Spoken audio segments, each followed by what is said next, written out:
നമ്മുടെ ഈ കൺവെൻഷൻ്റെ ഏറ്റവും ബഹുമാന്യനായിട്ടുള്ള അധ്യക്ഷൻ ശ്രീ ഷിജു അരവിന്ദൻ, ഇവിടെ സ്വാഗത പ്രസംഗം നടത്തിയ സഖാവ് സുനിൽ, വേദിയിലും സദസ്സിലുമുള്ള ഏറ്റവും ബഹുമാന്യരെ, പ്രിയമുള്ളവരെ, സഖാക്കളെ, സുഹൃത്തുക്കളെ,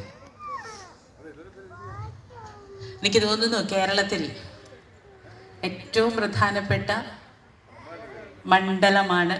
ഞാൻ ഏറ്റവും പ്രധാനപ്പെട്ടതെന്ന് പറഞ്ഞത് ഫ്രണ്ട് ഇരുന്ന ചേട്ടൻ മണ്ഡലം എന്ന് പറഞ്ഞു പൂരിപ്പിച്ചു എന്ന് തോന്നുന്നു. പുതിയ കാലഘട്ടത്ത് ഇന്ത്യയുടെ ഭരണാധികാരികൾ പറയുന്ന ഇന്ത്യയുടെ ഇനി അങ്ങോട്ടുള്ള ഭാവി പിൽഗ്രിം ടൂറിസമാണ് എന്ന് പറയണം.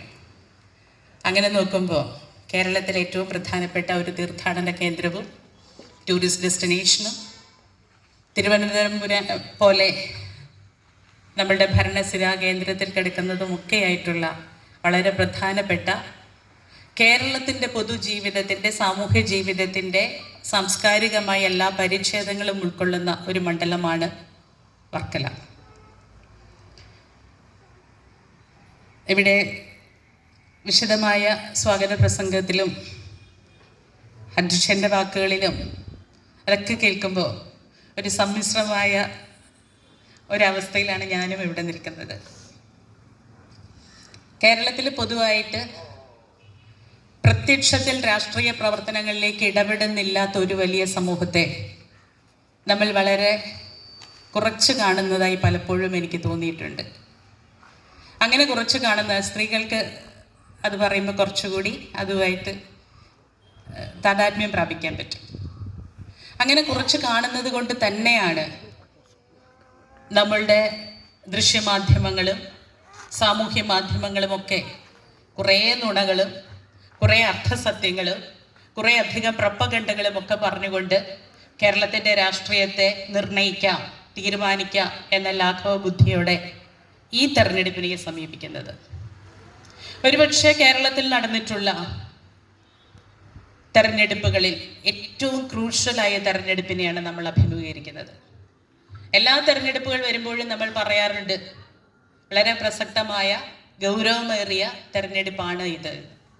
പക്ഷെ നമ്മൾ ഓരോരുത്തരും ചിന്തിച്ചു നോക്കുക, ഇന്ന് വരെ നടന്നിട്ടുള്ള തെരഞ്ഞെടുപ്പുകളിൽ അതുമായി ബന്ധപ്പെട്ടും താരതമ്യപ്പെടുത്തിയും നോക്കുമ്പോൾ രാഷ്ട്രീയമായി, സാമൂഹ്യമായി, കേരളത്തിൻ്റെ മാത്രമല്ല, ഇന്ത്യയുടെ മാത്രമല്ല, അന്താരാഷ്ട്ര നിലവാരത്തിലേക്ക് നോക്കുമ്പോൾ കേരളത്തിൽ നടക്കുന്ന ഈ ഒരു നിയമസഭാ തെരഞ്ഞെടുപ്പ് വളരെ പ്രസക്തമാവുകയാണ്.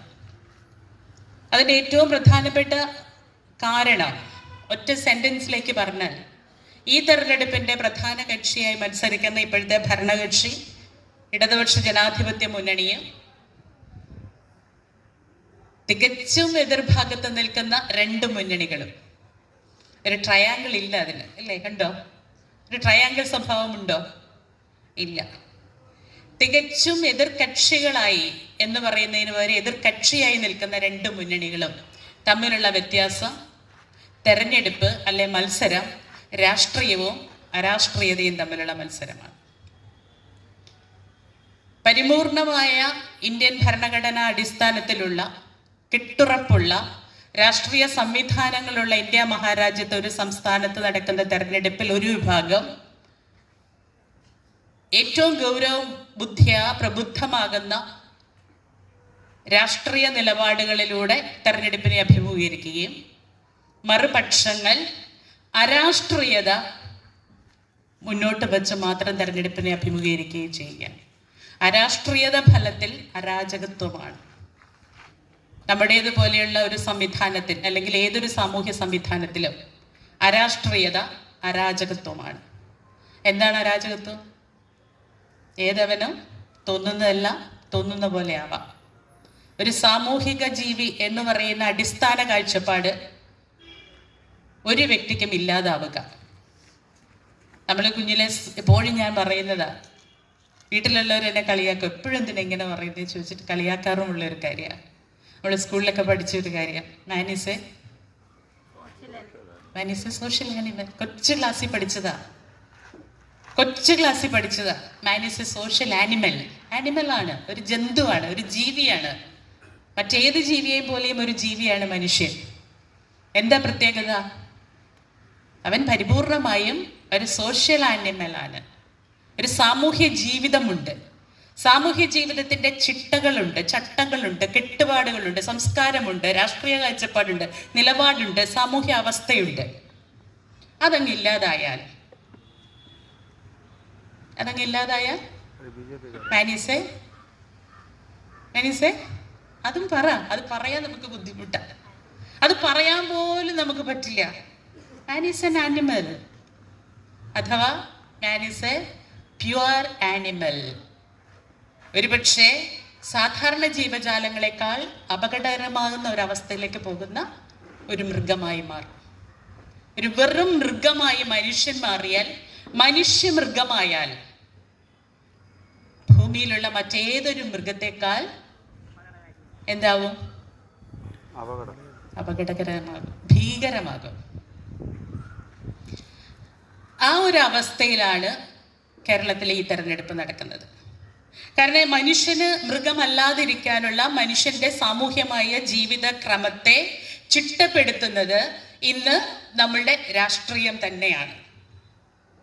അത് ലോകത്തിൽ ഏറ്റവും സംസ്കാര സമ്പന്ന, ഏറ്റവും ബൃഹത്തായ, ലോകത്തിൽ ഏറ്റവും സാംസ്കാരികമായി ബൃഹത്തായ ഭരണഘടനയുള്ള ഇന്ത്യ മഹാരാജ്യത്തുള്ള കേരളം, ആ ഇന്ത്യൻ ഭരണഘടന അനുശാസിച്ച് ഓരോ മനുഷ്യന്റെയും പൗര അവകാശങ്ങൾ മുതൽ ഓരോ വ്യക്തിയുടെയും സമൂഹത്തിന്റെയും രാഷ്ട്രീയ പാർട്ടികളുടെയും ഭരണകർത്താക്കളുടെയും ചുമതലകൾ വരെ നിഷ്കർഷിക്കുന്ന ഈ രാജ്യത്ത് അതങ്ങ് വിട്ടുകളഞ്ഞു പോയാൽ പിന്നെ ഉണ്ടാകുന്ന അരാജകത്വം മൃഗീയമായിരിക്കും. അതുകൊണ്ടാണ് നമ്മൾ പറയുന്നത്, കഴിഞ്ഞ 10 വർഷം യാതൊരു തരത്തിലുള്ള വർഗീയ ലഹളകളോ മറ്റ് സാമൂഹ്യ ലഹളകളോ സാമൂഹിക അതിക്രമങ്ങളോ ഉണ്ടാവാത്ത ഒരു 10 വർഷം എന്ന് പറയുന്നതിന് ഒരുപാട് വലിപ്പമുണ്ട്. ലോകത്തെല്ലായിടത്തും യുദ്ധത്തിന്റെ കാഹളങ്ങൾ കേൾക്കുന്ന, അല്ലെങ്കിൽ യുദ്ധം നടക്കുന്ന, യാതൊരു മനുഷ്യ പക്ഷവുമില്ലാതെ യുദ്ധത്തിൽ ഏർപ്പെടുന്ന, വർഗീയമായ ധ്രുവീകരണത്തിനകത്ത് മനുഷ്യനെ 2 or 3 കളങ്ങളിലാക്കി മാറ്റി നിർത്തിയിട്ട് വർഗീയ ധ്രുവീകരണത്തിനകത്ത്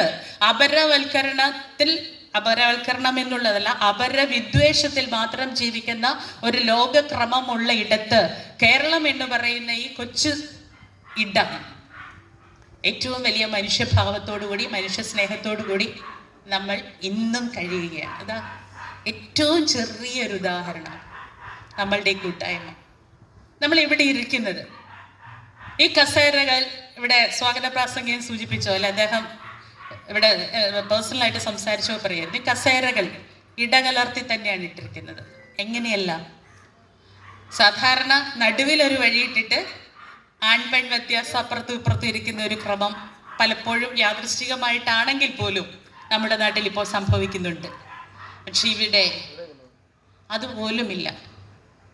ലിംഗവ്യത്യാസം പോലും പരിഗണിക്കാതെ നമ്മൾ ജാതി, മത, വർഗവർണ്ണ, പണ്ഡിത, പാമര വ്യത്യാസങ്ങൾ ഒന്നുമില്ലാതെ മനുഷ്യൻ ഇടകലർന്നിരിക്കാൻ പറ്റുന്ന, ഒരേപോലെ ചേർന്ന് തോളോട് തോളിരിക്കുന്നത് പോലെ നമ്മൾ ഈ കസേരയുടെ വിന്യാസം ഇവിടെ നിജപ്പെടുത്തിയിട്ടുണ്ട്, അങ്ങനെ ആക്കിയിട്ടുണ്ട്. ഇതാണ് കേരളം. കേരളത്തിന്റെ പൊതുജീവിതത്തിന്റെ ആകെത്തുക അതാണ്. അങ്ങനെയാണ് ഇന്ന് കേരളം. അങ്ങനെ ആയിരുന്നോ കേരളം? ഇന്ന് പ്രധാനപ്പെട്ട ഓർത്തഡോക്സ് സഭയുടെ സീനിയർ ആയിട്ടുള്ള ഒരു പുരോഹിതന്റെ ഒരു പ്രസ്താവന ഇന്ന് വന്നിട്ടുണ്ട്. ഭ്രാന്താലയമായിരുന്ന കേരളത്തെ ഇന്നത്തെ സ്ഥിതിയിലേക്ക് എത്തിച്ചത് ഡാഷ്. അതാണ് അദ്ദേഹത്തിന്റെ സ്റ്റേറ്റ്മെന്റ്. ആരാ? ഭ്രാന്താലയമായിരുന്ന കേരളത്തെ ഇന്നത്തെ, ഇപ്പൊ നമ്മൾ ഈ പറഞ്ഞ വ്യത്യാസങ്ങളില്ലാതെ ഇടകലർന്ന് ഒരേപോലെ ഇരിക്കുന്ന ഒരു വ്യവസ്ഥയിലേക്ക് ഈ കേരളത്തെ എത്തിച്ചത് ആര്? ആരാ? ആർക്കും ഉത്തരവില്ലേ? നമ്മൾ ഉത്തരം പറയുന്നില്ലെങ്കിൽ ഇടതുപക്ഷം. ഉറക്കെ പറയണ്ടേ, എല്ലാവരും കൂടി പറയണ്ടേ. ഇത് കൺവെൻഷനാണ്, പ്രവർത്തക യോഗമാണ്, പ്രവർത്തകരുടെ യോഗമാണ്. നമ്മളുടെ ആത്മവിശ്വാസം, നമ്മളുടെ ഉറപ്പ് അതാണ്. ഭ്രാന്താലയമായിരുന്ന കേരളത്തെ ഇന്നത്തെ ഈ അവസ്ഥയിലേക്ക് ഇതേപോലെ ഇടകലർന്ന് ആൺപെൺ വ്യത്യാസങ്ങൾ പോലും ഇല്ലാതെ, തോളോട് തോൾ ചേർന്ന് ആൺപെൺ വ്യത്യാസം പോലും ഇല്ലാതെ എന്ന് ഞാൻ വളരെ നിർബന്ധപൂർവ്വം ഉപയോഗിച്ച പ്രയോഗമാണ്. അങ്ങനെ നമ്മളെ ഇടകലർന്നിരിക്കുന്ന ഒരു സാംസ്കാരിക ഔന്നത്യത്തിലേക്ക് നമ്മളെ എത്തിച്ച ഒരു സാമൂഹ്യ ജീവിതക്രമം കേരളത്തിലുണ്ടെങ്കിൽ ആ കേരളത്തെ സൃഷ്ടിച്ചെടുത്തത് മറ്റാരുമല്ല, ഇടതുപക്ഷമാണെന്ന് ഇന്നലെ ഇവിടെ മത്സരിക്കുന്ന യു പ്രതിഭ എന്ന് പറയുന്ന കാൻഡിഡേറ്റിന്റെ മേലുണ്ടായിരിക്കുന്ന അധിക്ഷേപം വരെ എടുത്തു വെക്കുന്നു. UDF-കാരാ, അത് നീയല്ല, അത് UDF അല്ല. പിന്നെ മനുസ്മൃതിയുടെ ആശയം പറയുന്ന, മനുവാദം പറയുന്ന സംഘപരിവാറിനെ നമുക്ക് അങ്ങനെ ചേർത്ത് നിർത്താൻ പറ്റുമോ? അവരെ നമ്മൾ ആ കാര്യത്തിൽ പരിഗണിക്കുന്നേ ഇല്ല. ഇന്ത്യക്ക് സ്വാതന്ത്ര്യം വാങ്ങിത്തന്നു എന്ന് അവകാശപ്പെടുന്ന ഇന്ത്യൻ സ്വാതന്ത്ര്യ സമരത്തിന്റെ നേതൃത്വം ഏറ്റെടുത്തുകൊണ്ട് ഏകോപിപ്പിക്കാൻ ഇന്ത്യൻ നാഷണൽ കോൺഗ്രസ് ഇവിടെ ഉപയുക്തമായിരുന്നുവെങ്കിൽ, ഇന്ത്യൻ നാഷണൽ കോൺഗ്രസ് അത് പ്രായോഗികമാക്കിയെങ്കിൽ, ആ കോൺഗ്രസിന്റെ പിൻഗാമികൾ എന്ന് പറയുന്ന ഇന്നത്തെ സോകോൾഡ് കോൺഗ്രസ്സുകാരൻ നേതൃത്വം കൊടുക്കുന്ന UDF ഈ കേരളത്തെ വീണ്ടും ഭ്രാന്താലയമാക്കുന്നതിന്റെ കൊടിപിടിക്കുന്ന ഒന്നാമത്തെ കക്ഷിയായി മാറുന്നു എന്നുള്ളതാണ് ഈ പൊതു തെരഞ്ഞെടുപ്പിൽ യു പ്രതിഭയ്ക്ക് നേരെ ഉണ്ടായിരിക്കുന്ന ആക്രമണം. അതുകൊണ്ട് തന്നെയാണ് ഞാൻ പറഞ്ഞത്, ആൺപെൺ വ്യത്യാസമില്ലാതെ എന്ന് പറയും നമ്മുടെ കാഴ്ചപ്പാടിനെ അല്ലാതെ പറഞ്ഞത്. ഈ കേരളത്തെ കേരളമാക്കിയത് ഇടതുപക്ഷമാണ്. ഓർത്തഡോക്സ് സഭയുടെ ഏറ്റവും സീനിയർ ആയിട്ടുള്ള പുരോഹിതന്മാരിൽ ഒരാൾ CO ജോർജ് എന്ന് പറയുന്ന ഒരു പുരോഹിതൻ ഇന്നത്തെ പ്രസ്താവനയാണത്. നമുക്ക് യാതൊരു തരത്തിലും ഒരു സംശയമില്ല. ഇവിടെ സൂചിപ്പിച്ചു, കേരളമുണ്ടായ കാലം അല്ലെ കേരളത്തിലെ ആദ്യത്തെ തെരഞ്ഞെടുപ്പ് 1957 ലോകത്തിലെ രഹസ്യ ബാലറ്റിലൂടെ ആദ്യമായി കമ്മ്യൂണിസ്റ്റ് പാർട്ടി അധികാരത്തിലേക്ക് വന്നത് ഒരുപക്ഷെ ആന്ധ്രയിൽ വരുമെന്ന് വിചാരിച്ചിരുന്നതിനെ പോലും മറികടന്നുകൊണ്ട് കേരളത്തിലേക്ക് വന്നത് കേരളത്തിന്റെ കലാസാംസ്കാരിക പ്രവർത്തനങ്ങളുടെ ഈടിലാണ്, ഉറപ്പിലായിരുന്നു. അങ്ങനെ കേരളത്തിലേക്ക് കമ്മ്യൂണിസ്റ്റ് പാർട്ടികൾ അധികാരത്തിലേക്ക് വരുന്നതിന് മുമ്പ്, 1957 തെരഞ്ഞെടുപ്പ് നടക്കുന്നതിന് മുമ്പ്, 1956 ഭാഷാടിസ്ഥാനത്തിൽ കേരള സംസ്ഥാനം രൂപീകരിക്കുന്നതിന് മുമ്പ്, 1956 നവംബർ 1-ാം തീയതി കേരളം എന്ന് പറയുന്ന സംസ്ഥാനം ഭാഷാടിസ്ഥാനത്തിൽ രൂപീകൃതമായ സംസ്ഥാനങ്ങളോടൊപ്പം ജനിക്കുന്നതിന് മുമ്പ്, 1986 ജൂൺ മാസത്തിൽ കേരളത്തിൽ നടന്ന കമ്മ്യൂണിസ്റ്റ് പാർട്ടിയുടെ സമ്മേളനം, അന്ന് ഇവിടുത്തെ അധ്യക്ഷനായിരിക്കുന്ന CPI-യും സ്വാഗത പ്രാസംഗികം പ്രതിനിധാനം ചെയ്യുന്ന CPM-ഉം രണ്ടല്ല ഒന്നാണ്. അങ്ങനെ കമ്മ്യൂണിസ്റ്റ് പാർട്ടി ഒന്നായിരിക്കുന്ന അന്ന് 1956 കമ്മ്യൂണിസ്റ്റ് പാർട്ടിയുടെ സമ്മേളനം നടക്കുമ്പോൾ അന്ന് ഒരു കരട് അവതരിപ്പിക്കുന്നുണ്ട്. അന്നത്തെ കരട് തുടങ്ങുന്നത് എങ്ങനെയാണ്? മിക്കവാറും ഭാഷാടിസ്ഥാനത്തിൽ രൂപീകൃതമാകാൻ പോകുന്ന സംസ്ഥാനത്തിന്റെ ഭാവി പ്രവർത്തനങ്ങൾ ഏതെല്ലാം രീതിയിലായിരിക്കണമെന്ന് ഈ പാർട്ടി സമ്മേളനം നിർദ്ദേശങ്ങൾ മുന്നോട്ട് വെക്കുന്നു.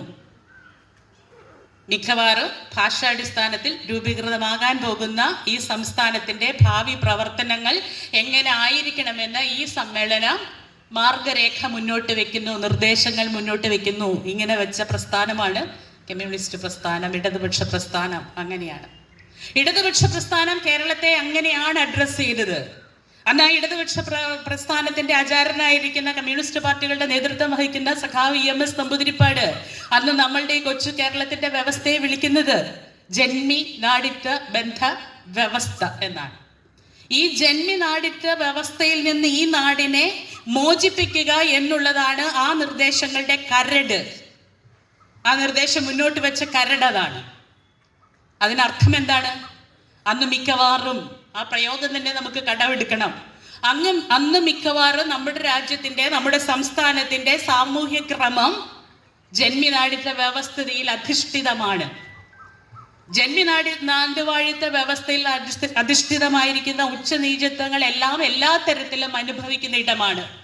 ജാതിയുടെ പേരിൽ, ലിംഗത്തിന്റെ പേരിൽ, സാമുദായിക ക്രമത്തിന്റെ പേരിൽ, നിറത്തിന്റെ പേരിൽ, ജോലിയുടെ പേരിൽ എല്ലാ തരത്തിലും ഉച്ചനീചത്വങ്ങൾ അനുഭവിക്കുന്ന ഭ്രാന്താലയം. അതിനു മുമ്പ് സ്വാമി വിവേകാനന്ദൻ ഇവിടെ വന്നപ്പോഴാണ് പറഞ്ഞത്, കേരളത്തിൽ വന്നപ്പോഴാണ് പറഞ്ഞത്, വടക്കൻ മലബാറുകളിലൂടെ യാത്ര ചെയ്തതിന് ശേഷമാണ് അദ്ദേഹം പറഞ്ഞത്, ഇന്ത്യയിലൊട്ടാകെ യാത്ര ചെയ്തിരിക്കുന്ന, ലോകത്തൊട്ടാകെ യാത്ര ചെയ്തിരിക്കുന്ന സന്യാസ ശ്രേഷ്ഠൻ നമ്മുടെ കേരളത്തിൽ യാത്ര ചെയ്തതിന് ശേഷമാണ് പറഞ്ഞത്, യെസ്, കേരളം ഒരു ഭ്രാന്താലയമാണ്. 200 ജാതികളും അതിൻ്റെ ഉപജാതികളും അതിൻ്റെ ഉൾപ്പിരിവുകളും ഉണ്ടായിരുന്ന ആ നാടിനെ നോക്കിയിട്ടാണ് ലോകത്തിൻ്റെ ഏറ്റവും വലിയ സാമൂഹ്യ പരിഷ്കർത്താവായിരിക്കുന്ന വർക്കലയുടെ സ്വന്തം ശിവഗിരിയുടെ സ്വന്തം ശ്രീനാരായണ ഗുരു പറഞ്ഞത് ജാതി ചോദിക്കരുത്, പറയരുത്, ചിന്തിക്കരുത്. അദ്ദേഹം അവസാന കാലഘട്ടത്തിൽ നമ്മളോട് പറഞ്ഞതാണ്. ഒരു ജാതി, ഒരു മതം, ഒരു ദൈവം മനുഷ്യന് എന്ന് പറഞ്ഞ ഗുരു അവസാനം ഏറ്റവും നിഷ്കർഷയോടുകൂടി നമ്മളോട് പറഞ്ഞു, ജാതി ചോദിക്കരുത്, പറയരുത്, ചിന്തിക്കരുത്. ആ വാക്കുകളെല്ലാം ഏറ്റെടുത്ത ഒരു സമൂഹമാണ് കേരളം. ആ കേരളത്തിലാണ് നമ്മളിങ്ങനെ ഇടം ചേർന്ന് ഇഴവിരിഞ്ഞിരിക്കുന്നത്. ജാതി മത വർഗ വ്യത്യാസങ്ങളില്ലാതെ ഏതൊരിടത്തും നമ്മൾ ഇങ്ങനെ ആയിരിക്കുന്നത്. അതാണ് ഇന്ന് ഓർത്തഡോക്സ് സഭ പുരോഹിതൻ പറഞ്ഞിരിക്കുന്നത്. ഭ്രാന്താലയമായിരുന്ന കേരളത്തെ ഈ രീതിയിലേക്ക് ആക്കിയിരിക്കുന്നത് ഇടതുപക്ഷമാണ്. അതിന് യാതൊരു തർക്കവുമില്ല. അതിൻ്റെ ഇന്ന് വരെയുള്ള ചരിത്രത്തെക്കുറിച്ച് വലിയൊരു പ്രസ്താവനയുടെയോ വലിയൊരു പറച്ചിലിൻ്റെ ആവശ്യം നമുക്കില്ല. കാരണം നമ്മളുടെ ഓരോ നിശ്വാസങ്ങളിലും നമ്മുടെ ചിന്താമണ്ഡലത്തിലും ഈ കേരളം എങ്ങനെയാണ് കേരളമായിരുന്ന ഓരോ സമരങ്ങളും, ആദ്യമായിട്ട് ഇന്ത്യയിൽ നടന്ന അയിത്തോച്ചാടന സമരം നടന്നത് കൊച്ചു കേരളത്തിലാണ്, വൈക്കത്താണ്. ടി.കെ. മാധവൻ മുന്നോട്ട് വെച്ച, നേതൃത്വം കൊടുത്ത ആ ഒരു വലിയ സമരമാണ് ഇന്ത്യയിൽ ജാതിമത വ്യത്യാസങ്ങൾ ഇല്ലാതെ ഉണ്ടാവണം ഈ രാജ്യം എന്ന് പറയുന്ന ചിന്തയ്ക്ക് വിത്തിട്ടതും കരുത്തു പകർന്നതും വളർത്തിയെടുത്തതും ഇന്ന് നമ്മൾ ഇങ്ങനെ ഇരിക്കുന്നതും. അപ്പൊ ഇത്തരത്തിലുള്ള രാഷ്ട്രീയ സാമൂഹ്യ പ്രയോഗങ്ങളുടെ ആകത്തുകയായി സാമൂഹികമായി, രാഷ്ട്രീയമായി, സാംസ്കാരികമായി ഉയർന്നു നിൽക്കുന്ന ഈ കേരളത്തിനെ ആ രാഷ്ട്രീയതയ്ക്ക് അപ്പുറത്തേക്ക് അരാഷ്ട്രീയത വെക്കുകയാണ് മുന്നിൽ. ഇവർക്കറിയുന്ന രാഷ്ട്രീയമുണ്ട്, ഇവർ പറഞ്ഞിരുന്ന രാഷ്ട്രീയമുണ്ട്, കോൺഗ്രസ്സുകാരൻ പറഞ്ഞിരുന്ന സോഷ്യലിസ്റ്റ് രാഷ്ട്രീയമുണ്ട്, നെഹ്റു തറപ്പിച്ച് ഇന്ത്യയെ നോക്കി ആവർത്തിച്ച് പറഞ്ഞ സോഷ്യലിസ്റ്റ് കാഴ്ചപ്പാടുണ്ട്. ഇതെല്ലാം മാറ്റി വെച്ചുകൊണ്ട് UDF-കാരെ ഇന്ന് നമ്മളുടെ മുഖത്ത് നോക്കിയിട്ട് എനിക്കൊരവസരം കൂടി തരൂ MLA ആവാൻ, എൻ്റെ നാടിന് നല്ലത് ചെയ്യാനെന്നല്ല, എൻ്റെ നാടിൻ്റെ വികസന തുടർച്ചയ്ക്കെന്നല്ല, എൻ്റെ നാടിൻ്റെ ഈ സാംസ്കാരിക പൈതൃകം നിലനിർത്താൻ വേണ്ടിയെന്നല്ല, ഈ കൊച്ചു കേരളത്തിനെ ലോകത്തിന് എത്രയും മാതൃകയാക്കി നിർത്തുന്ന ഈ സംവിധാനത്തെ ഇനിയും ഉയരെ കൊണ്ടുവരണമെന്നല്ല. പകരം എനിക്ക് ഇത്ര വയസ്സായി, അതുകൊണ്ട് എനിക്കൊരവസരം തരൂ. എന്തിനാണ് ആ ചോദ്യം നമ്മൾ ചോദിക്കണം. എനിക്ക് ഇത്ര വയസ്സായി, അതുകൊണ്ട് എനിക്കൊരു അവസരം തരൂ എന്നൊരു MLA സ്ഥാനാർത്ഥി കേരളത്തെ പോലെ പ്രബുദ്ധമായ ഒരു ഇടത്തെ നോക്കിയിട്ട്, ഒരു സാംസ്കാരിക ഔന്നത്യത്തെ നോക്കിയിട്ട്, ഒരു സാമൂഹ്യ ക്രമത്തെ നോക്കിയിട്ട് കേരളം ഒരു ബദൽ സംവിധാനമായി ലോകത്തിന്റെ നെറുകയിൽ നിൽക്കുന്നുണ്ടെങ്കിൽ ആ ബദൽ സംവിധാനത്തെ നോക്കിയിട്ട്, ആ ബദൽ സംവിധാനത്തിൽ ലോകത്തിന്റെ കേരളത്തിന്റെ പരിച്ഛേദമായിരിക്കുന്ന ഏറ്റവും വലിയൊരു ടൂറിസ്റ്റ് ഡെസ്റ്റിനേഷൻ ആയിരിക്കുന്ന ഒരു പിൽഗ്രിം ടൂറിസം സ്പോട്ട് ആയിരിക്കുന്ന ഈ എല്ലാത്തരം മത്സ്യത്തൊഴിലാളികൾ ഉൾപ്പെടെയുള്ള എല്ലാ തൊഴിലാളി വർഗങ്ങളും വ്യവസായികളും പ്രൊഫഷണൽസുകളും എല്ലാവരും ജീവിക്കുന്ന ഈ ആധുനിക സമൂഹത്തെ നോക്കിയിട്ട് എനിക്കൊരു അവസരം തരൂ എന്ന് പറയുന്നുണ്ടെങ്കിൽ എന്തിന് നിനക്കൊരവസരം തരണം എന്ന് ചോദിക്കാൻ പറ്റുന്ന രാഷ്ട്രീയത കേരളത്തിലെ 10 വയസ്സായ കുഞ്ഞിന് പോലും ഉണ്ട് എന്നുള്ളത് കൊണ്ടാണ് ഞാൻ ഈ പ്രസംഗം തുടങ്ങുന്നതിൻ്റെ ആദ്യം പറഞ്ഞത്. നമ്മൾ ഈ സമൂഹത്തെ ഏറ്റവും അണ്ടർ എസ്റ്റിമേറ്റ് ചെയ്താണ് കാണുന്നത്, കുറച്ചാണ് കാണുന്നത് എന്നുള്ളത്. നമ്മുടെ കയ്യിലിരിക്കുന്ന ഒരു മൊബൈലോ നമ്മൾ കാണുന്ന വാർത്താ മാധ്യമങ്ങളിലോ വരുന്ന പ്രൊപ്പഗണ്ട വാർത്തകളിൽ അഭിരമിക്കുന്നവരല്ല കേരളത്തിലെ ഒരു വിഭാഗവും എന്നുള്ളത് കൊണ്ട് തന്നെയാണ് കേരളം ഇന്നും ചുവന്നിരിക്കുന്നത്. കേരളത്തിലെ അടുപ്പിച്ചുള്ള ഇടതുപക്ഷ ജനാധിപത്യ മുന്നണിയുടെ സർക്കാരുകൾ കേരളത്തെ ഭരിക്കുന്നത്. അതുകൊണ്ട് തന്നെയാണ് കേരളം വികസനത്തിൽ ലോകത്തിന്റെ മാതൃകയായിട്ട് മുന്നിൽ നിൽക്കുന്നത്. അതിനാർക്കും തർക്കം വേണ്ട. അതിനിയും തുടരും. അതിനിയും തുടർന്നേ പറ്റൂ. ഇതിനിയും തുടർന്നില്ലെങ്കിൽ എന്താ പ്രശ്നം? ലോകത്തിന്റെ എല്ലാ യുദ്ധങ്ങൾക്കും ബദൽ ഇടതുപക്ഷമാണ്. ലോകത്തിന്റെ എല്ലാ കോർപ്പറേറ്റ് കച്ചവടങ്ങൾക്കും ബദൽ ഇടതുപക്ഷമാണ്. ലോകത്തിന്റെ എല്ലാ സ്ത്രീ വിരുദ്ധതകൾക്കും ബദൽ ഇടതുപക്ഷമാണ്. ലോകത്തിലെ എല്ലാ മാനുഷിക വിരുദ്ധ പ്രവർത്തനങ്ങൾക്കും ബദൽ ഇടതുപക്ഷമാണ്. പക്ഷേ ഇന്ന് ഇന്ത്യ മഹാരാജ്യത്ത് അത് ഇത്രയും ഉയരെ ഉയർത്തിപ്പിടിക്കുന്ന ഒരേ ഒരു സംവിധാനം, ഒരേ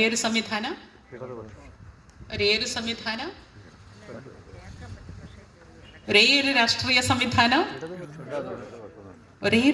സംവിധാനം കേരളമാണ്. അല്ലേ? ഒരു സർക്കാരിനെ നയിക്കുന്ന ഒരു സംവിധാനം അത് ചെറുതല്ല. നമ്മളെപ്പോഴും പറയും, നമ്മൾ ഈ സമൂഹത്തിനെ കയ്യിലിരിക്കുന്ന ഒരു മൊബൈലിൽ വരുന്ന വാട്സപ്പ് യൂണിവേഴ്സിറ്റികളിൽ വരുന്ന പ്രൊപ്പഗണ്ട വാർത്തകളിൽ അഭിരമിച്ചുകൊണ്ട് പോകുന്ന ഒരു വലിയ സമൂഹമാണ് കേരളം എന്ന് നമ്മൾ ചെറുതായി കാണുന്നു എന്ന് പറയുന്നത് പോലെ തന്നെ കേരളത്തിന്റെ ഇടതുപക്ഷത്തിന്റെ കെട്ടുറപ്പും കേരളത്തിലെ ഇടതുപക്ഷത്തിന്റെ വലിപ്പവും കേരളത്തിലെ ഇടതുപക്ഷത്തിന്റെ ഭരണ പ്രയോഗങ്ങളും ഈ ലോകത്ത് ചെറുതല്ല, ഏറ്റവും വലുതാണ്. ഏറ്റവും വലുതായത് കൊണ്ട് തന്നെയാണ് ലോകത്തിന്റെ എല്ലായിടങ്ങളിലും കേരളം മാതൃകയായി മാതൃകയായി മാതൃകയായി തന്നെ നിൽക്കുന്നത്. ഇന്ത്യ മഹാരാജ്യത്തെ നീതി ആയോഗിന്റെ സർവേയിൽ പല പല പല കാര്യങ്ങളിലും ലോകം ഒന്നാമത് എന്ന് പറഞ്ഞ് നിൽക്കുന്നത്. നമ്മൾ എന്തിനാ ഇതിനെ ചെറുതായി കാണുന്നത്? നമ്മൾ എന്തിനാണ് ഇതിനെ സ്വയം ചെറുതാക്കി കാണുന്നത്? ഇത് കേരളത്തിലെ സാധാരണ ജനങ്ങളുടെ വലിപ്പമാണ്. അതുകൊണ്ടാണ് കേരള സ്ത്രീപക്ഷ കേരളമായത്. എങ്ങനെയാണ് കേരള സ്ത്രീപക്ഷ കേരളമായത്? ഒരു ദിവസം നേരം അങ്ങോട്ട് ഇരുണ്ട് വെളുത്ത് കഴിഞ്ഞപ്പോൾ കേരളത്തിൽ നമ്മൾ ഒരു പേരിട്ട് അവിടെ ഇവിടെ ബാനർ എഴുതി വെച്ചു. എന്ത്? സ്ത്രീപക്ഷ കേരളം. പണ്ട് ആരോ മെഡിക്കൽ കോളേജുകൾക്കൊക്കെ പേരിട്ട് വെച്ച പോലെ. മെഡിക്കൽ കോളേജ് എന്ന കേരളത്തിൽ പേരുള്ള കുറേ കെട്ടിടങ്ങൾ ഉണ്ടായിരുന്നു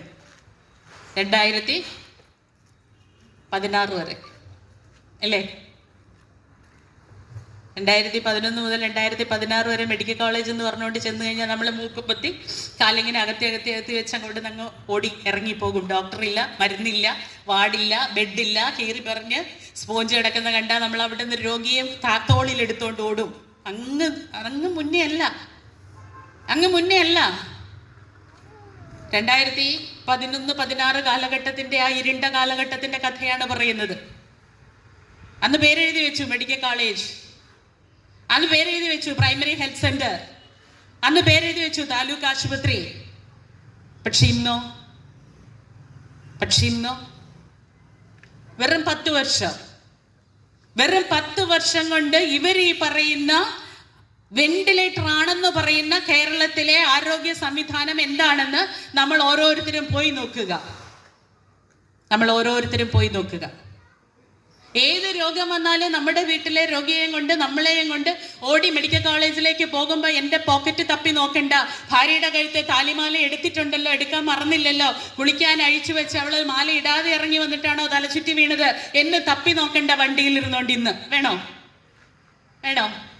അങ്ങനെ തപ്പി നോക്കിയവരല്ലേ നമ്മൾ? അങ്ങനെ തപ്പി നോക്കിയിട്ടില്ലേ നമ്മൾ? ഉണ്ടോ?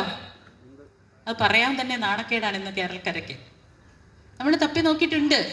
നമ്മൾ സ്വന്തം വീട്ടിലെ ഭാര്യയുടെയോ അല്ല പെണ്ണുങ്ങളുടെയോ കഴുത്തിൽ കിടന്ന മാല മാത്രമല്ല, ബോധം കെട്ട് കിടക്കുന്ന അവളുടെ കഴുത്തിൽ മാലയുണ്ടോ എന്ന് തപ്പി നോക്കിയത് ആശുപത്രി ചെല്ലുമ്പോൾ അവിടെ അടയ്ക്കണം എന്ന് പറയുന്ന പൈസ അടക്കാൻ വേണ്ടി എന്തെങ്കിലും ഒരു മാർഗം എൻ്റെ കയ്യിലുണ്ട് എന്ന് ഉറപ്പിക്കാനാണ് നമ്മൾ കണ്ണീരണിഞ്ഞ് മോഹം മൂടിയ അല്ലെ കാഴ്ച മങ്ങിയ കണ്ണുകൾ കൊണ്ട് നോക്കിയിരുന്നത്. അല്ലാതെ അവള് അതിൻ്റെ അകത്ത് എന്തെങ്കിലും സൂത്രം കാണിച്ച് മാറ്റിവെച്ചോ എന്നറിയാൻ വേണ്ടി ആയിരുന്നില്ല.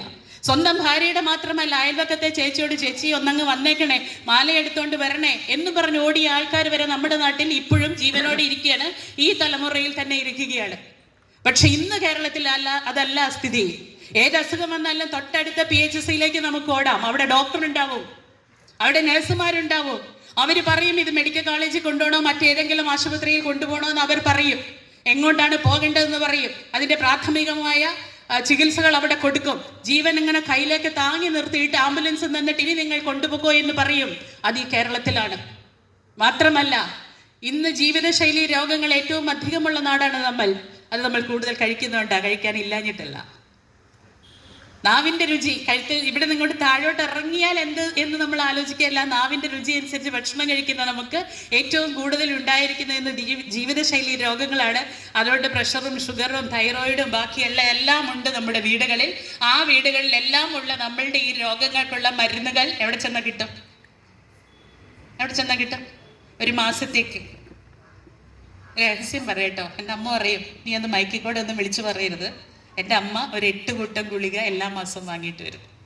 8 കൂട്ടം ഗുളിക കഴിക്കുന്ന ആളാണ് എൻ്റെ അമ്മ. പക്ഷെ എല്ലാ മാസവും ഈ PHCന്ന് ഫ്രീ ആയിട്ട് വാങ്ങിയിട്ട് തരും. ഇത് കേരളത്തിലാണ്. ഇത് കേരളമാണ്. കേരളം അങ്ങനെയാണ്. ആ കേരളം അങ്ങനെ ആക്കിയ കുറേ ഭരണ നടപടി ക്രമങ്ങൾ ഈ രാജ്യത്തുണ്ട്, ഈ കേരളത്തിലുണ്ട്. അതിനാണോ നിങ്ങൾക്കൊരു ചാൻസ്? ചോദിക്കണം. നമ്മൾ ചോദിച്ചേ മതിയാകും. നമ്മൾ എനിക്ക് ഇത്ര പ്രായമായി, എനിക്കൊരു അവസരം തരൂ MLA ആവാൻ.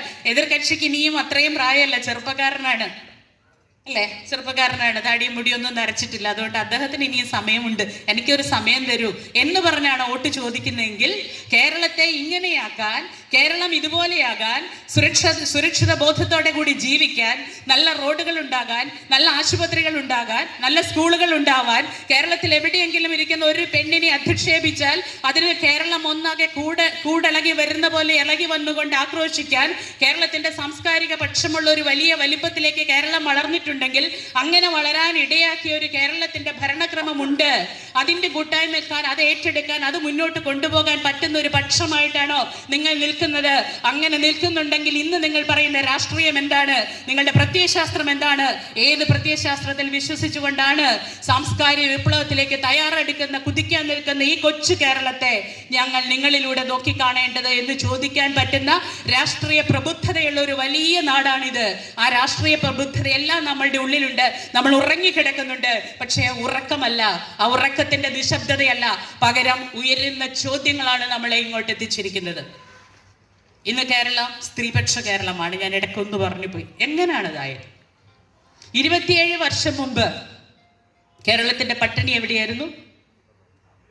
27 വർഷം മുമ്പ് നല്ലൊരു വിഭാഗം ജനങ്ങളും പട്ടിണി കിടന്ന കുടുംബങ്ങൾ ഉണ്ടായിരുന്ന കേരളത്തിൽ നിന്ന് അമ്മമാരും ചേച്ചിമാരൊക്കെ ആയിട്ടുള്ളവർ ആ പട്ടിണിക്ക് ഒരു അറുതി വരുത്തണം, ഞങ്ങളുടെ വീട്ടിലെ ആൾക്കാർ പട്ടിണി ഇല്ലാതെ ജീവിക്കാൻ കഴിയുന്ന ഒരു അവസ്ഥ ഉണ്ടാക്കണം എന്ന് പറഞ്ഞുകൊണ്ട് ശനിയാഴ്ചകളിലോ ഞായറാഴ്ചകളിലോ ഇങ്ങനെ അടുക്കി പിടിക്കുന്ന, കൈ ചുരുട്ടി പിടിക്കുന്ന, കൈക്കകത്ത് ഒരു 10 രൂപ നോട്ടും കയ്യിൽ ഒരു കുമ്പിൾ 1 കിലോ അരിയുമായിട്ട് അടുത്ത വീടുകളിലേക്ക് പോയി.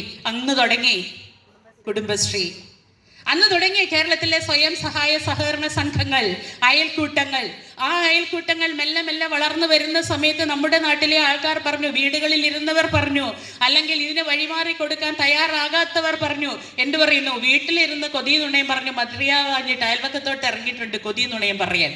കേരളത്തിലെ സ്ത്രീകൾ അധിക്ഷേപം കേട്ടു. അന്നും കൊതിയും നുണയും പറയാൻ പോകുന്ന, അകത്തിരുന്ന് കൊതിയും നുണയും പറഞ്ഞു മതിയാവാത്ത സ്ത്രീകൾ അയൽവക്കത്തേക്ക് പോയിട്ടുണ്ട്, വീട്ടിനകത്തുള്ളവരെ കുറിച്ച് പരദൂഷണം പറയാം എന്ന് പറഞ്ഞുകൊണ്ട് അന്ന് അധിക്ഷേപിച്ച ആ പെണ്ണുങ്ങൾ പക്ഷെ ആ അധിക്ഷേപം കേട്ടില്ല.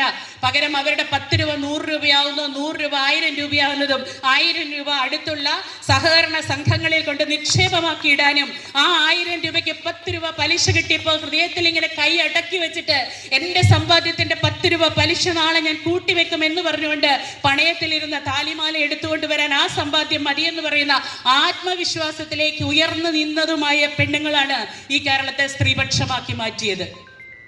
4 വർഷം മുമ്പ് 5 വർഷം മുമ്പ് ഇവിടെ ഒരു സർവേ നടക്കുമ്പോൾ കേരളത്തിന്റെ പട്ടിണി 64,006 കുടുംബങ്ങൾ മാത്രമാണെന്ന് നീതി ആയോഗിന്റെ സർവേയിലേക്ക് വന്നതിന്റെ യഥാർത്ഥ കാരണം ഈ സ്ത്രീകൾ, ഈ കുടുംബശ്രീയിലെ സ്ത്രീകൾ പിന്നീട് അങ്ങോട്ട് അച്ചാറുണ്ടാക്കിയും അടിപ്പാവട തുന്നിയും അത് വീട് വീടാന്തരം കയറി ഇറങ്ങി വിറ്റിട്ടും അടുത്തുള്ള ഒരു തരിശുഭൂമി കിടന്നാൽ അവിടെ കൃഷി ചെയ്തിട്ടും അതിനപ്പുറത്തേക്ക് കെട്ടിടങ്ങൾ കെട്ടുകയും വാർക്കുകയും ചെയ്യുന്ന രീതിയിലേക്കും അതിനും അപ്പുറത്തേക്ക് IT ജോലികൾ ചെയ്യുന്ന രീതിയിലേക്ക് മാറുന്ന രീതിയിൽ ഈ കുടുംബശ്രീയിലെ സ്ത്രീകളുടെ സംരംഭങ്ങൾ വളർന്നു വന്ന് ലോകത്തിലെ ഏറ്റവും വലിയ സംരംഭക ശേഷിയായി ഈ പെണ്ണുങ്ങൾ നിന്നപ്പോ കേരളത്തിന്റെ പട്ടിണി മാറി, കേരളത്തിന് ആത്മവിശ്വാസമുണ്ടായി, കേരളത്തിന് മനോബലമുണ്ടായി. യാതൊരു വ്യത്യാസങ്ങളും വിഭജനങ്ങളും ഇല്ലാതെ കേരള സാംസ്കാരികമായ ഔന്നത്യത്തിലേക്ക് എത്തി. കേരളത്തിലെ നമ്മളൊന്ന് എന്ന് പറയാനുള്ള വിശ്വാസത്തിലേക്ക് നടുവ് നിവർന്നു നിന്ന പെണ്ണുങ്ങൾ കാര്യം പറയാൻ തുടങ്ങി. ആലോചിച്ചു, കുടുംബശ്രീ തുടങ്ങുന്ന സമയത്ത് ഒരു സ്വാഗതം പറയാൻ നിന്ന വിറയ്ക്കും, തൊണ്ടയിടറും, വിയർക്കും, കയ്യിലിങ്ങനെ പേപ്പറിന്റെ വീശും, എന്തെല്ലാം ഉണ്ടായിരുന്നു. പക്ഷെ ഇപ്പൊ വിളിക്കാം, റാൻഡമായിട്ട് അതിൻ്റെ ഇടയിൽ നിന്ന് നമ്മൾ ഒരു കൈ ചൂണ്ടി വിളിക്കാം, ഏതൊരു സ്ത്രീയെയും വിളിക്കാം. ഒരു പുരുഷൻ വരുന്നതിനേക്കാൾ ആത്മവിശ്വാസത്തോടു കൂടി ഇവിടെ വന്നു നിന്നിട്ട് കാര്യം പറയും. ഒരു ദിവസം നേരം ഇരുണ്ട് വെളുത്തപ്പോൾ കേരളം അങ്ങനെ ആയതല്ല. പുറത്തേക്ക് ഇറങ്ങാൻ തയ്യാറായ, ഒന്നിച്ചു ചേരാൻ തയ്യാറായ, ഒന്നിച്ചു കൂടാൻ തയ്യാറായ, ഒന്നിച്ചിരുന്ന് നമ്മളുടെ ജീവിതത്തിന്റെ കണക്ക് പുസ്തകം തുറന്നു വെച്ച് കണക്ക് കൂട്ടാൻ തയ്യാറായ സ്ത്രീകളെ അതിനെ രാഷ്ട്രീയ പ്രയോഗങ്ങളിലൂടെ രാഷ്ട്രീയ സപ്പോർട്ട് കൊടുത്തുകൊണ്ട് ഓരോ സർക്കാരും എപ്പോഴൊക്കെ ഇടതുപക്ഷ ജനാധിപത്യ മുന്നണിയുടെ സർക്കാർ അധികാരത്തിലേക്ക് വന്നിട്ടുണ്ടോ അപ്പോഴൊക്കെ ഈ കുടുംബശ്രീ എന്ന് പറയുന്ന പ്രസ്ഥാനത്തിന് വേണ്ടി പ്രത്യേക ബഡ്ജറ്റ് ഉണ്ടാവുകയും ആ ബഡ്ജറ്റിൽ അതിന് പ്രത്യേക ധനവിനിയോഗം ഉണ്ടാവുകയും ആ ധനവിനിയോഗം കൃത്യമായി സ്ത്രീകളിലേക്ക് എത്തുകയും അവരത് ക്രയവിക്രയം ചെയ്യുകയും ചെയ്യുന്നിടത്തേക്ക് വളർന്ന ഒരു കേരളത്തിനാണ് ഈ ആത്മവിശ്വാസം ഉണ്ടായത്, ഈ അതിദാരിദ്ര്യ നിർമ്മാർജ്ജനം ഉണ്ടായത്. അതുപോലെ തന്നെയാണ് പെൻഷന്റെ കാര്യം. പെൻഷൻ ആദ്യം കൂടെ കൊടുക്കണം എന്ന പെൻഷൻ എന്ന് പറയുന്നത് സഖാവ് കെ നായനാറിന്റെ കാലത്ത് വിഭാവനം ചെയ്ത സമയത്ത് അന്നത്തെ ദീർഘകാല മുഖ്യമന്ത്രിയായിരുന്ന മറ്റൊരു നേതാവ് പറഞ്ഞു പെൻഷൻ കൊടുക്കുന്നത് വേസ്റ്റാണ്, കാരണം ഈ പ്രായമായവർക്കൊക്കെ പൈസ കൊടുത്ത് അത് വെറുതെ കടലിൽ കലക്കുന്ന പോലെയാണ്, നഷ്ടപ്പെടുത്തുന്ന പൈസയാണ്. 45 രൂപയാണെങ്കിൽ അത് നഷ്ടപ്പെടുത്താൻ പറ്റില്ല, അത് കൊടുക്കരുതെന്ന് പറഞ്ഞു. അതേ പാർട്ടിയുടെ ഇന്നത്തെ നേതാവ് പറയുന്നുണ്ട് പെൻഷൻ എന്ന് പറയുന്നത് 3000 രൂപയുണ്ട്. ഈ പെൻഷൻ എന്ന് പറയുന്നത് എന്താന്നാണ് ഇപ്പോഴത്തെ നേതാവ് പറഞ്ഞ കോൺഗ്രസിന്റെ അപ്പൊ എല്ലാരും അറിഞ്ഞു അല്ലേ? എല്ലാരും അറിഞ്ഞു കൈക്കൂലിയാണെന്ന്. കൈക്കൂലി ആന്നേ. എന്തിനുള്ള കൈക്കൂലിയാ? കേരളത്തിന്റെ ധനത വരുമാനം എങ്ങനെയാണ് വളർത്തിയത് എന്ന് പറയുന്ന ഒരു ചിന്ത ഈ ഏറ്റവും പ്രധാനപ്പെട്ട കേരളത്തിൽ നിന്ന് പോകുന്ന കോൺഗ്രസിന്റെ ദേശീയ തലത്തിൽ ഏറ്റവും പ്രധാനപ്പെട്ടതായി നിൽക്കുന്ന ഈ നേതാവിന് ഒരു സാമ്പത്തിക ക്രയവിക്രയം ഒരു സമൂഹത്തിൽ എങ്ങനെയാണ് നടക്കുന്നത് എന്ന് പറയുന്ന പ്രാഥമികമായ പ്രക്രിയയുടെ കോമൺ സെൻസ് ഉണ്ടെങ്കിൽ അങ്ങേര് പറയില്ല. എന്ത് പറയില്ല? കൈക്കൂലി എന്ന് പറയില്ല. സാധാരണക്കാരനായിട്ട് ആവശ്യങ്ങൾ നിറവേറ്റി തീരാത്തവനായിട്ട് അല്ലെങ്കിൽ വീട്ടിലെ ആവശ്യങ്ങൾക്ക് വേണ്ടി പൈസ എടുക്കാൻ നിൽക്കുന്ന നമ്മുടെ മിഡിൽ ക്ലാസ്സുകാരനും അതിന്റെ താഴോട്ടുള്ളവനും ഒരുപക്ഷെ നമ്മുടെ സമൂഹത്തിൽ കുറച്ച് ഉയർന്ന സാമ്പത്തിക ശേഷിയുള്ളവനും അവന്റെ പോക്കറ്റിൽ 100 രൂപ വന്നാൽ 500 രൂപ വന്നാൽ അത് പിറ്റേ ദിവസം എവിടെ ഇറങ്ങും? പൂഴ്ത്തി വെക്കില്ല. പകരം എന്ത് ചെയ്യും? മാർക്കറ്റിലെ പൈസ ഇറങ്ങും ഇല്ലേ? ആ 500 രൂപ അടുത്ത 500 രൂപയാകും, അടുത്ത 500 രൂപയാകും, അടുത്ത 500 രൂപയാകും. ഇതെല്ലാം ടാക്സ് ആകും. ഇതെല്ലാം നമ്മുടെ സംസ്ഥാനത്തിന്റെ ആഭ്യന്തര വരുമാനത്തിലേക്ക് ചേരും, അല്ലെ നമ്മുടെ രാജ്യത്തിന്റെ നികുതി വരുമാനത്തിലേക്ക് ചേരും. ഇങ്ങനെ ഒരു രാജ്യത്തുണ്ടാകുന്ന സാമ്പത്തിക ക്രയവിക്രയങ്ങൾ അതിനുള്ള കൈക്കൂലിയാണ് ഈ പെൻഷൻ. അതിനുള്ള കൈക്കൂലിയാണ് ഈ പെൻഷൻ. അതിന്റെ പേര് കൈക്കൂലി എന്നാണ് നിങ്ങൾ ഇടുന്നെങ്കിൽ അന്തസ്സായിട്ട് കൊടുക്കും.